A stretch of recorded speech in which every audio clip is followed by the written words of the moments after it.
हम आप और संवाद कार्यक्रम में आपका स्वागत है। मित्रों, आज के इस कार्यक्रम में हमारे साथ जुड़े हैं डॉक्टर शेखर अलगुंडी। एक बड़ा नाम है होम्योपैथी के क्षेत्र का। होम्योपैथी एक ऐसी चिकित्सा पद्धति जो आम आदमी से जुड़ जाती है और जड़ों से निकाल देती है बीमारियों को। और इन जड़ों से निकालने वाली जो पद्धति है, चिकित्सा पद्धति, इस पर जो काम करते हैं, एक विशेषज्ञ के रूप में काम करते हैं डॉक्टर शेखर अलगुंडी जी, ये इस समय हमारे साथ है। और आज की बातचीत जो है, आज का जो संवाद है वो डॉक्टर साहब के साथ होगा। डॉक्टर साहब, स्टूडियो में आपका बहुत स्वागत है। डॉक्टर साहब, दो चीज़ें आपके नाम के साथ जुड़ी है, एक तो होम्योपैथी और दूसरे एडवांस्ड होम्योपैथी। ये दोनों चीज़ें जो हैं, इसमें आम जनता का जो समझ है या वो जो चाहती है या समझती है, उसमें ऐसा माना गया है कि भाई होम्योपैथी ये बड़ी धीरे धीरे काम करती है। आपका अनुभव कैसे रहा? मेरा पर्सनल अनुभव इसमें ऐसा है कि होम्योपैथी एक साइंस ऐसा है जहाँ पर आप अगर यदि उस चीज़ को बरोबर ढंग से अगर समझते हैं, जी जी जी, एक होम्योपैथ होने के नाते अगर आप बरोबर उस ढंग से बीमारी को समझ सकते हैं, जो मन तन की परिभाषा को खूब बखूबी समझ सकते हैं, तो उसका ट्रीटमेंट में देरी होने की कोई ये नहीं है। वो होम्योपैथ की समझ जो है, जी जी, उसमें अगर कुछ 19-20 होता है तो उसको दवाई ढूंढने में प्रॉब्लम होती है और जिसके वजह से समय निकला जाता है। मतलब यदि मान लो कि बीमार स्वयं ही बहुत सारी शंकाओं के साथ अगर जुड़ा है तो बड़ी तकलीफ हो जाएगी। बरोबर बरोबर इसी का ये मेन बात यही है कि अगर हम होम्योपैथ होने के नाते हमें अगर उसको समझ बरोबर आएगी, दवाई का बरोबर गुण हमें मालूम है, ये अगर दोनों चीज़ जुड़ती है और बरोबर देखने का अंदाज अगर अपना बरोबर है तो वो ट्रीटमेंट बहुत जल्द से जल्द होती है। क्या बात है भाई। अच्छा, एक बात है डॉक्टर साहब, लोग ऐसा मानते हैं कि भाई ये बड़ी छोटी छोटी गोलियां हैं, साबुदाने जैसी दिखती है, बारीक बारीक गोलियां, ये क्या काम करेगी? आपने एडवांस्ड होम्योपैथी को इसके साथ जोड़ा है, तो क्या क्या बदलाव क्या है इसमें? इसमें बदलाव ये है कि जिस तरह से अभी हम आजकल केस देखते हैं, जी हाँ, वो केस हम मानवीय इंसानी गुण जब बात करते हैं, पेशेंट जब अपना पूरा बीमारी के बारे में जब दोहराते हैं, तो उसमें जो निसर्ग का वो गुण उनमें रहता है, जो पेड़ पौधे से आते हैं, जो जानवरों से आते हैं, और जो सोना पित्तल तांबा चांदी है जिसको मिनरल बोलते हैं, उस गुण उस पेशेंट में बखूबी उसके हर हालचाल में दिखाई देता है। ये गुण अगर हम बरोबर पहचान सकते हैं, जो आइंस्टाइन ने कहा है कि एनर्जी जहाँ से बनती है, जहाँ से बिगड़ती है, वो ये विश्व का एनर्जी उतने का उतना ही रहेगा, लेकिन सिर्फ उसमें फ़र्क ये होता है कि एक चीज़ अगर एनर्जी निकल जाती है तो दूसरे में चले जाती है। वही एनर्जी जो पेड़ पौधों में से है, जो जानवरों से है, और जो सोना पित्तल तांबा चांदी है इसमें से है, वो इंसान में कहीं ना कहीं वो ट्रांसफ़र होके आया होता है। उस गुण को हम अगर बरोबर से ठीक ढंग से पहचाने तो उसमें से उभरने वाली दवाई जो उस गट से आती है, वो अगर उस पेशेंट को दे तो बखूबी वो कोई भी बीमारी रहे, किसी भी की तरह रहे, फिर वो कैंसर रहे या एड्स रहे या अस्थमा रहे, वो पूरी तरह से जड़ से निकल जाती है। क्या बात ये है वो साबुदाने का गोली में उतार। मतलब हम इसको अगर परंपरा की भाषा में समझे या आम समझ की भाषा में समझे तो ऐसा समझे कि भाई जिन धातुओं से हमारा ये जो शरीर बनता है, जैसा कि लोग इसको धार्मिक परंपराओं में जो समझाते हैं कि भाई इन 4 धातुओं से हमारा शरीर बना हुआ है, उन धातुओं को हम दवाओं के साथ मैच करें। बरोबर, यानी मेरा अगर गुण है, समझो मुझे गुस्सा इस तरह आता है डॉक्टर साहब, ऐसा लगता है मानो उसको फाड़ डालूं। अच्छा, पेशेंट ये शिकायत करते हैं। हाँ, फाड़ना ये जो होता है, ये शब्द, ये इंसानी गुण नहीं, ये गुण निसर्ग से आई रहती है। बिल्कुल बिल्कुल। कोई बोलेगा डॉक्टर साहब मेरा पेट में इस तरह मरोड़ लगता है मानो जैसा इससे घूम जाता है।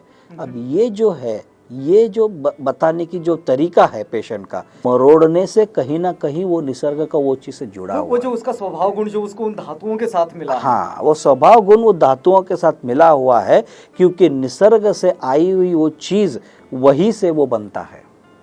अच्छा, फिर ये जो वायरल जो इन्फेक्शंस होते हैं, तो ये वायरल इन्फेक्शन तो ये तो आर्टिफिशियल है, इस पर होम्योपैथ कैसे काम करता है? वायरल समझ ऐसी है कि छोटे से छोटे कीटाणु, क्या वो 60 किलो का 70 किलो का वजन का इंसान को उतना देर तक खराब कर सकती है? नहीं, कहीं ना कहीं उसका रोग प्रतिकार शक्ति जो है वो खराब हो गई है। और उस चीज़ को खराब करने वाली उसकी अंदर की जो गुणवत्ता है उसमें कहीं ना कहीं खराबी हो जाती है। डाइवर्जन जिसको बोलते हैं, जिसको डेविएशन बोलते हैं फ्रॉम नॉर्मल हेल्थ, वहाँ पर जब डेविएशन होता है तो वो किस गुण से, किस वजह से डेविएशन हुआ है उसको पता करना जरूरी होता है। क्या बात? क्योंकि 10 पेशेंट अगर वायरल है तो होम्योपैथी में 10 को अलग अलग दवाई लगेगी। और ये इंडिविजुअलाइजेशन जो आती है जब बात, वो इंडिविजुअलाइजेशन सिर्फ ये है कि वो उसका गुणधर्म जो है वो केवल वायरल फीवर है, लेकिन उसका गुणधर्म को पहचाननी जरूरी है। कोई वायरल फीवर का पेशेंट बोलेगा डॉक्टर साहब मुझे प्यास कम लगता है, कोई बोलेगा मुझे प्यास बहुत लगता है, कोई बोलेगा मेरा सर दर्द होता है वायरल फीवर के हिसाब से। तो उसमें जो उसका अलग अलग गुण जो होता है उसको देखकर जब सब कुछ जब देख अपन ऑब्जर्व करते हैं, जब दवाई में वो गुण मिलती है तो वो दवाई उसको लागू होती है। क्या डॉक्टर साहब इस बातचीत को यहाँ पर थोड़ा सा रोकेंगे, एक छोटा सा ब्रेक लेंगे। मित्रों बने रहिएगा हमारे साथ। ये जो इस समय बातचीत चल रही है डॉक्टर शेखर अलगुंडी जी से, जो कि होम्योपैथ के एक्चुअल वर्किंग पर ये बात चल रही है, और इस बातचीत को आगे बढ़ाएंगे एक छोटे से ब्रेक के बाद। हम मिलते हैं आपसे।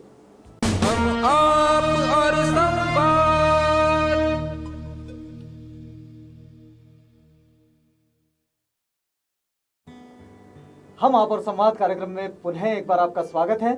और मित्रों इस समय हम लोग ये जो बातचीत कर रहे हैं ये है डॉक्टर शेखर अलगुंडी जी से बातचीत।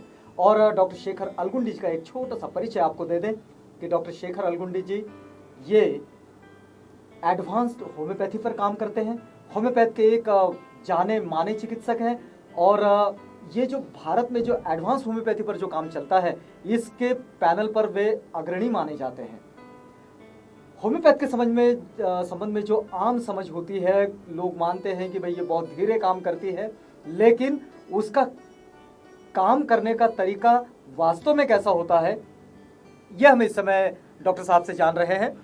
डॉक्टर साहब हमने ब्रेक पर जाने से पहले इस बात को जानने की कोशिश की थी कि ये जो वायरल इन्फेक्शंस होते हैं ये इन्फेक्शंस भी होम्योपैथ बड़े अच्छे तरीके से क्योर कर लेता है।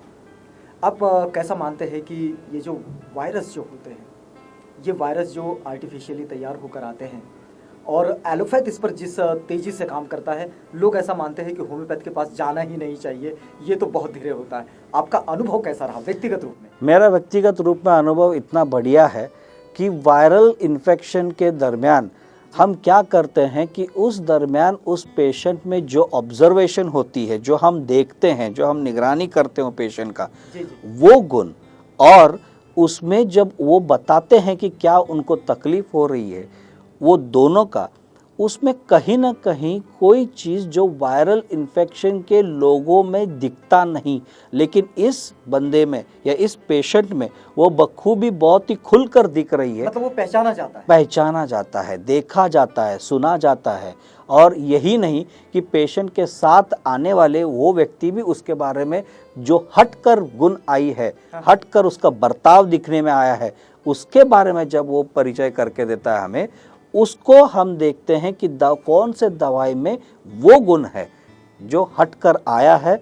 उसके हिसाब से जब हम ट्रीटमेंट देते हैं तो आपको बता दूं ये बात कि सवेरे अगर 7 बजे पेशेंट को देखा है तो दोपहर का 12-1 बजे तक उसका फीवर लगभग नॉर्मल हो जाता है। क्या बात है भाई, ये तो मतलब आपने जिस तरह से इसका अनुभव आपने हमारे साथ बांटा है, तो इससे तो लगता है कि होम्योपैथ बहुत तेजी से काम करता है। बहुत तेजी से काम करता है। सिर्फ देखने की, परखने की, सोचने की, समझने की हमारे में वो क्षमता अगर रही तो हम बखूबी से कितना भी एक्यूट कंप्लेंट रहे, वायरल ही नहीं, कोई भी तरह की फीवर रहे या कोई भी तरह की कंप्लेंट रहे, उसको हम जल्द से जल्द ठीक कर सकते हैं।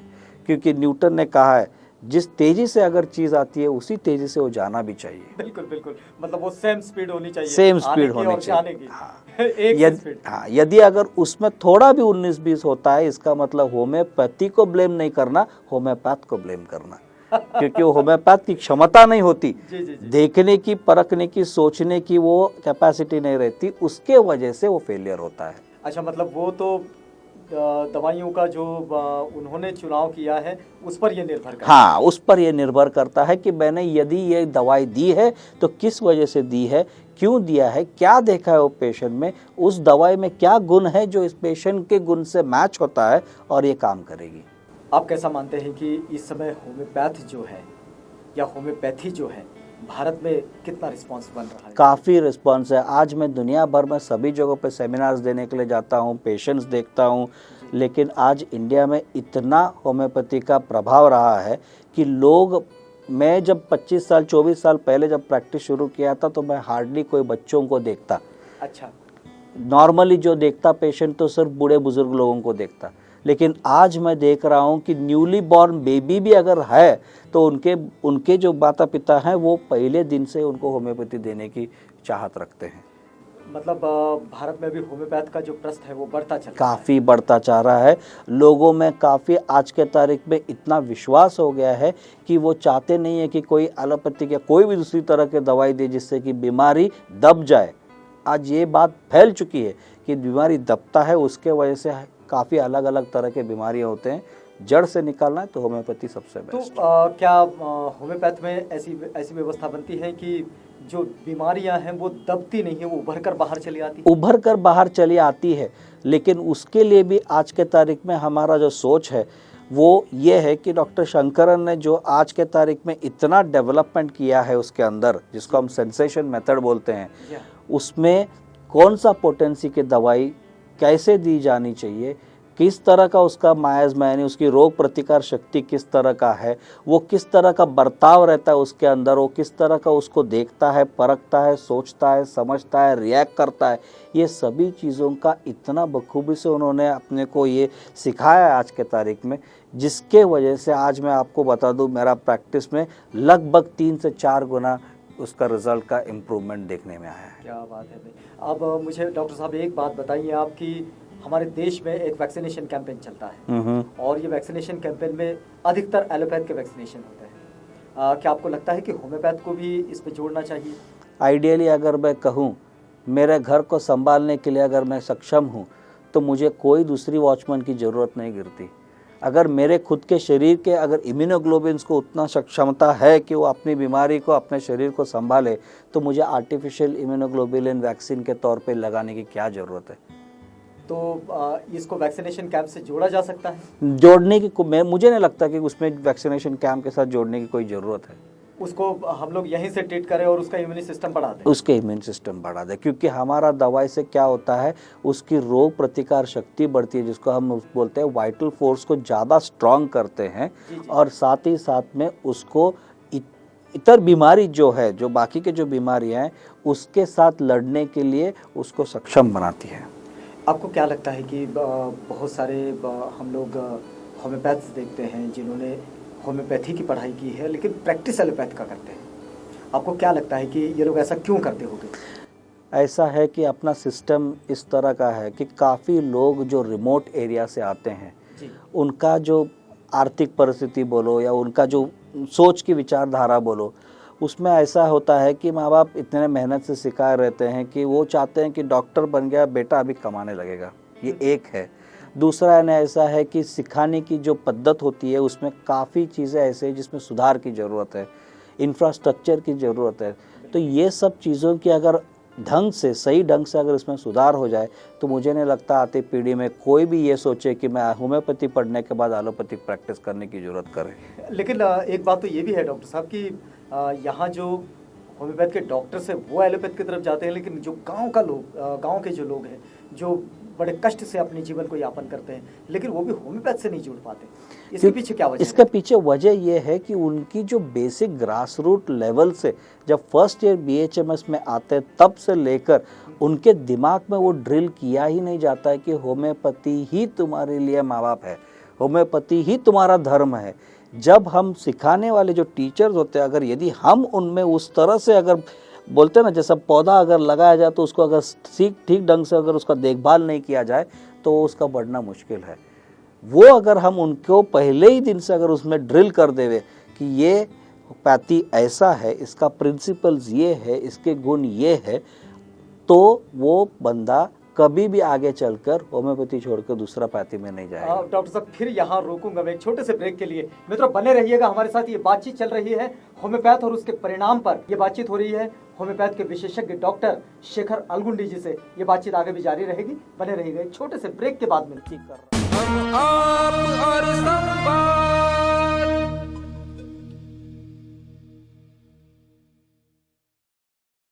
हम आप और संवाद कार्यक्रम में पुनः एक बार आपका स्वागत है।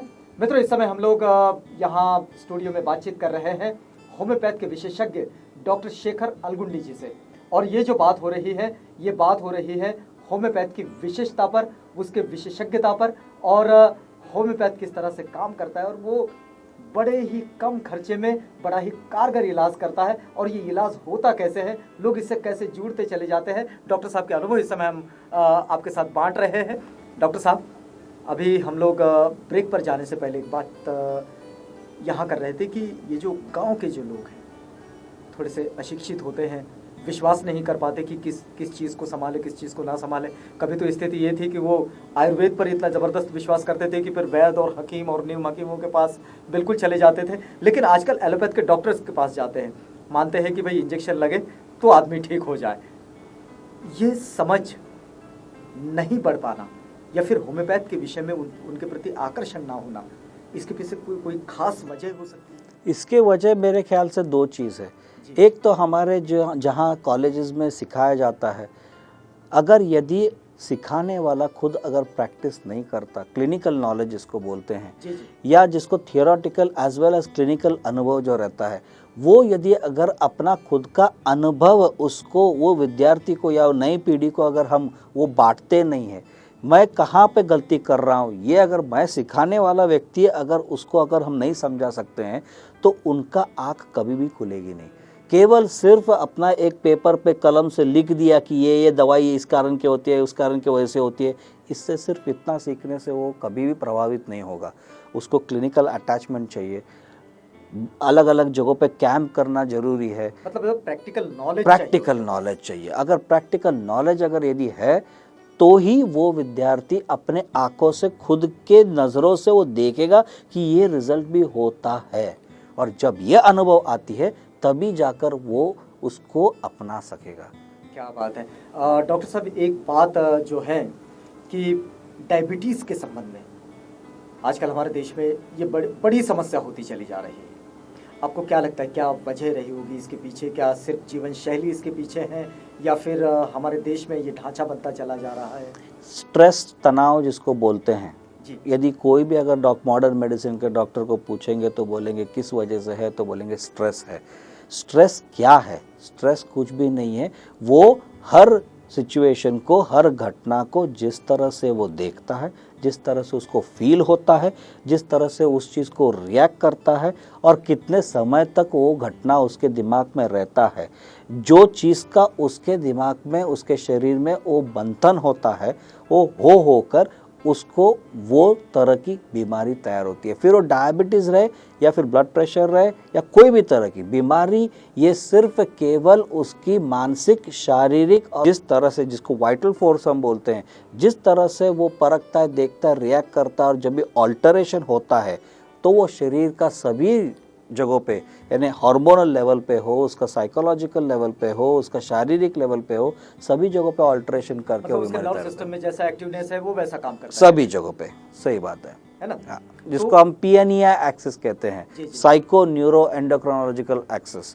तो वो एक्सिस पे जब वो प्रभावित करता है, वो तनाव उसके ऊपर जब हावी होता है तो उसका वाइटल फोर्स है, लाइफ प्रिंसिपल जो फैक्टर होती है जिसको उस व्यक्ति को जीवित रखती है, उसमें जब ऑल्टरेशन होता है तो पूरा शारीरिक तौर पे भी होता है, मानसिक तौर पे भी होता है, और वही एक तरह का पिक्चर देती है जिसको हम डायबिटीज़ कहेंगे ज़्यादा।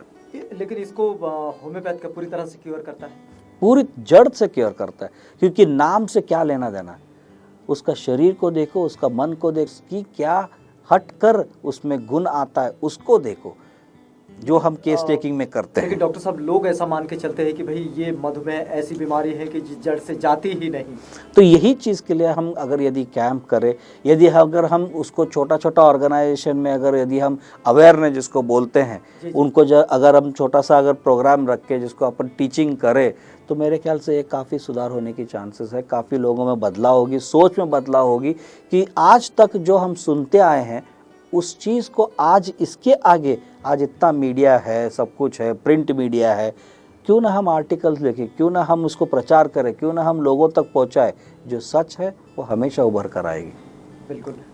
एक बात चलते चलते आपसे करेंगे क्योंकि वक्त हमारा अभी होते आ रहा है, ख़त्म होते जा रहा है। एक अंतिम बात आपसे जानेंगे। आपकी इतनी बड़ी प्रैक्टिस में लगभग एक 24-25 साल की प्रैक्टिस आपकी हो गई है और एक बड़ा अनुभव है आपके पास, बड़े बड़े सेमिनारों में जाते हैं आप, सेमिनार्स का आयोजन करते हैं। कभी तो आपके ध्यान में आया होगा कि ये जो लोग कहते हैं कि कोई बाधा हो गई, कोई कहता है कि ये बाहर का लग गया, कोई कहता है भीतर का लग गया, कोई कहता है कि ये पागल हो गया, ये जो स्थितियाँ जो बनती है और जो पेशेंट होते हैं वो पेशेंट अपनी भाषा को छोड़कर किसी भी भाषा में बड़बड़ाने लगते हैं और बिल्कुल फ्रंटली बोलते हैं। ये जो चीज़ है ये क्यों पैदा होती है लोगों में? ये देखो, ये हमारी समाज के एक तरह की एक सोच निर्माण हुई है कि ये अंदर का है या करनी है या देवी चले आया है, घुस गया है उसके अंदर। ये सब जो है ये कम्प्लीटली मिथ है। ये जो है ये आइडिया कम्प्लीटली हमारी समाज को एक दी गई है, अपने पूर्वजों का ये सोच है। आज यदि अगर इतना मॉडर्नाइजेशन हो गया, इतना साइंटिफिक चीज़ें हो गई है, इतना टेक्नोलॉजी इतनी बढ़ गई है, ये हमें सोचना है कि ये की चीज़ कोई बाहर से कुछ नहीं आता, हमारे अंदर से जो बदलाव होता है उसी के वजह से ये बर्ताव निर्माण होता है।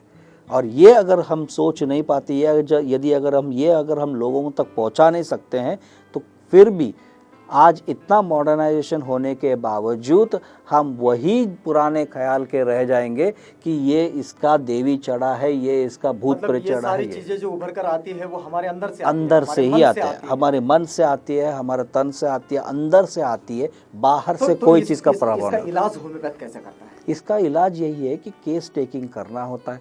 जो आम तौर पे दिखते हैं वो बीमारी, जानकारी पे कुछ रहा ऐसा कि इस तरह के केसेस जो है वो क्योर हुए हैं? काफ़ी केसेस है जिसको कोई लोगों ने करनी बताया है, कोई लोगों ने बोला इसका देवी उतारना है, कोई लोगों ने बोला उसमें भूत चढ़ गया है। काफ़ी चीज़ें उन्होंने करके छोड़े, बाद में अंत में हमारे पास आते हैं कि डॉक्टर साहब कुछ कर सकते हैं क्या।